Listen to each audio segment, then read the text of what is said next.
Bismillahirrahmanirrahim. Assalamualaikum warahmatullahi wabarakatuh.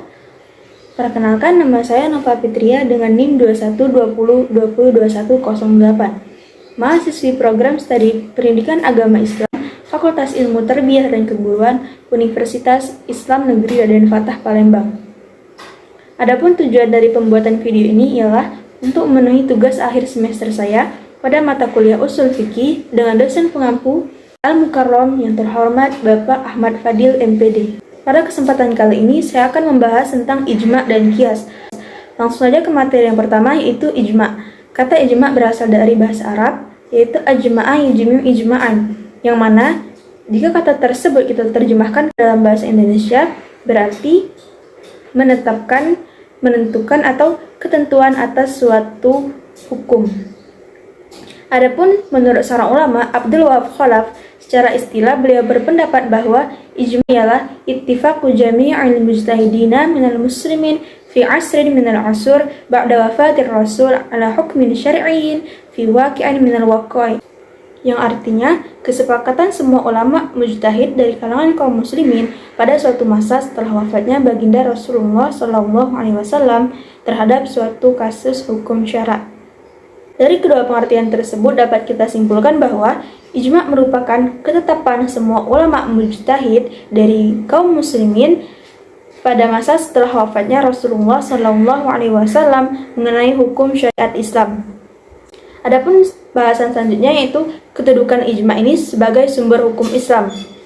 Ada dua alasan dilakukannya ijma' ini. Yang pertama itu setelah baginda Rasulullah SAW wafat, dikarenakan pada masa Rasulullah masih hidup, semua persoalan langsung ditanyakan dan dijawab oleh Rasulullah SAW. Yang kedua itu perkembangan yang terus berkembang pesat dan memerlukan ketentuan hukum. Sedangkan Al-Quran dan Hadis menjelaskan atau menetapkan suatu hukum terkadang masih bersifat global. Ijma' atau kesepakatan ulama ini dapat dijadikan sumber hukum sebagaimana yang telah dijelaskan dalam Al-Quran Surah An-Nisa 59 yang berbunyi, A'udzu billahi minasy syaithanir rajim, Bismillahirrahmanirrahim. Ya ayyuhalladzina amanu ati'ullaha wa ati'ur rasul wa wa ulil amri minkum فَإِن تَنَازَعْتُمْ فِي شَيْءٍ فَرُدُّوهُ إِلَى اللَّهِ وَإِلَى الرَّسُولِ إِن كُنتُمْ تُؤْمِنُونَ بِاللَّهِ وَالْيَوْمِ الْآخِرِ ذَلِكَ خَيْرٌ وَأَحْسَنُ تَأْوِيلًا صَدَقَ اللَّهُ الْعَظِيمُ, yang artinya, wahai orang-orang yang beriman, taatilah Allah dan taatilah Rasul, serta ulul amri atau pemegang kekuasaan di antara kamu. Dan jika kamu berselisih terhadap satu hal, maka kembalikanlah kepada Al-Quran dan As-Sunnah. Jika kamu beriman kepada Allah dan hari kemudian, yang mana hal tersebut lebih baik bagimu dan lebih baik akibatnya. Al-Quran Surah An-Nisa 59. Posisi ijma' sebagai sumber hukum juga diperkuat dengan hadis Nabi Muhammad SAW yang menegaskan bahwa ijma' itu merupakan milik semua umat dan para mujtahid merupakan wakil umat, yang mana mereka tidak mungkin bersepakat untuk melakukan kesalahan atau sepakat untuk berdusta. Dan jika mereka berkumpul dan menetapkan suatu hukum, maka itu dianggap benar. Sabda Nabi yang artinya, dari Anas bin Malik, beliau berkata, Rasulullah SAW bersabda, umatku tidak akan pernah bersepakat untuk melakukan kesalahan. Hadis riwayat Ibnu Majah. Selanjutnya kita akan bahas tentang macam-macam ijma'. Ijma' terdiri dari dua macam. Yang pertama, ijma' sarih. Ijma' sarih merupakan ijma' yang menampilkan pendapat semua mujtahid secara jelas, baik melalui ucapan, tulisan, maupun perbuatan. Atau sederhananya, semua ulama mengemukakan pendapat yang sama atas suatu hukum, di mana ijma' ini dianggap ijma' yang qat'i atau ijma' yang tidak diragukan lagi. Yang kedua yaitu ijma' sukuti. Ijma' sukuti ialah ijma' yang sebagian mujtahid mengemukakan pendapatnya secara jelas, akan tetapi mujtahid yang lain tidak mengemukakan pendapatnya, apakah ia menerima ataupun menolak. Ijma' sukuti ini bersifat zon atau masih diragukan. Terjadi perselisihan pendapat, yaitu menurut Imam Syafi'i dan Imam Malik menganggap bahwa ijma' sukut ini tidak dapat dijadikan sumber hukum, sedangkan menurut Imam Abu Hanifah dan Imam Ahmad bin Hanbal menganggap bahwa ijma' sukuti dapat dijadikan sumber hukum karena diamnya seorang mujtahid tersebut dianggap setuju. Selanjutnya yaitu contoh ijma'. Di sini saya mengambil 4 contoh ijma'. Yang pertama yaitu diadakannya azan 2 kali pada sholat Jumat yang mulai diterapkan pada masa kepemimpinan Utsman bin Affan. Yang kedua itu dibukukannya Al-Quran pada masa kepemimpinan Abu Bakar As-Siddiq. Dan yang ketiga penetapan 1 Ramadan. Dan yang terakhir penetapan 1 Syawal atau Hari Raya Idul Fitri. Baiklah, itulah tadi penjelasan tentang ijma'. Selanjutnya kita beralih ke materi berikutnya yaitu kias.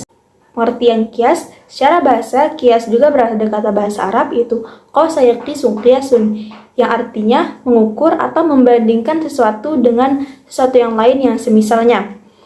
Menurut Abu Zahroh, secara istilah kias adalah ilhaqu amrin ghairi mansusin ala hukmihi bi amrin akhara mansusin ala hukmihi lishtiraki bainahuma fi illatil hukmi, yang artinya menyatukan sesuatu yang tidak ada hukumnya dalam nas dengan sesuatu yang ada hukumnya dalam nas disebabkan kesatuan hukum ilat pada keduanya.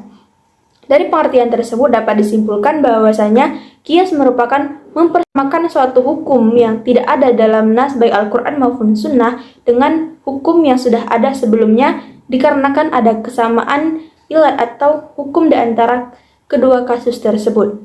Selanjutnya, kedudukan kias sebagai sumber hukum Islam. Jumhur ulama berpendapat bahwasanya kias dapat dijadikan sumber hukum Islam, dan ulama yang menjadikan kias sebagai sumber hukum Islam disebut musbitul kias, yang memiliki alasan yang kuat baik dari segi nas maupun akal. Di dalam Al-Quran pun telah banyak ayat yang menyuruh manusia untuk menggunakan akal semaksimal mungkin. Salah satunya dalam surah Al-Hasyr ayat 2 yang berbunyi, A'udzu billahi minasy syaithanir rajim. Bismillahirrahmanirrahim. Fa'tabiru ya ulil absar. Shadaqallahul azim.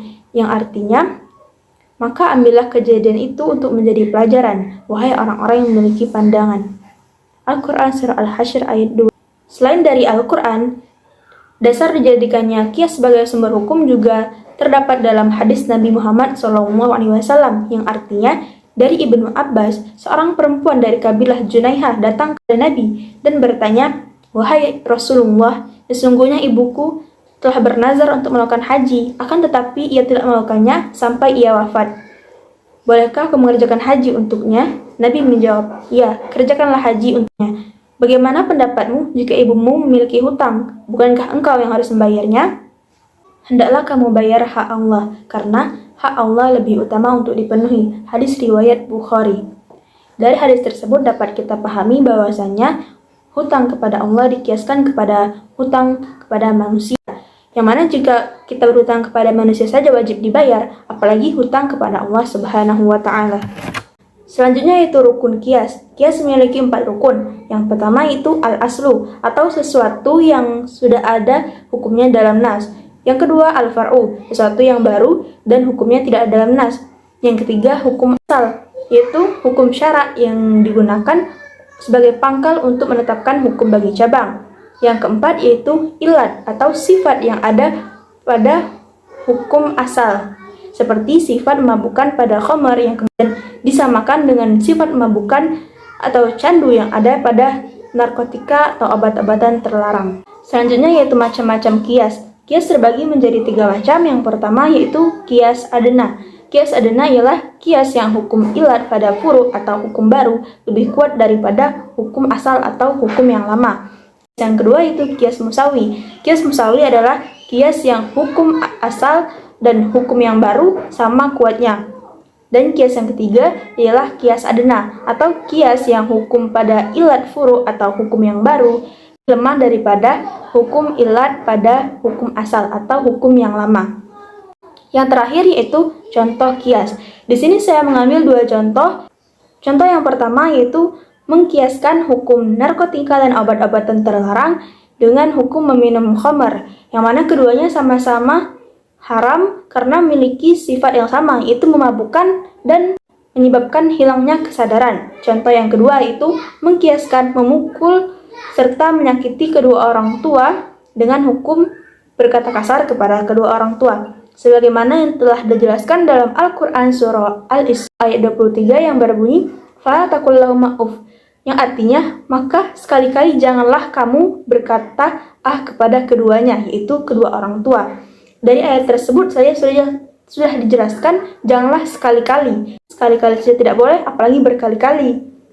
Kemudian dijelaskan bahwasanya jangan berkata kata saja tidak boleh, apalagi sampai kita menyakiti serta memukul kedua orang tua dengan benda ataupun suatu alat. Baiklah, cukup sekian penjelasan dari saya mengenai ijma dan qiyas.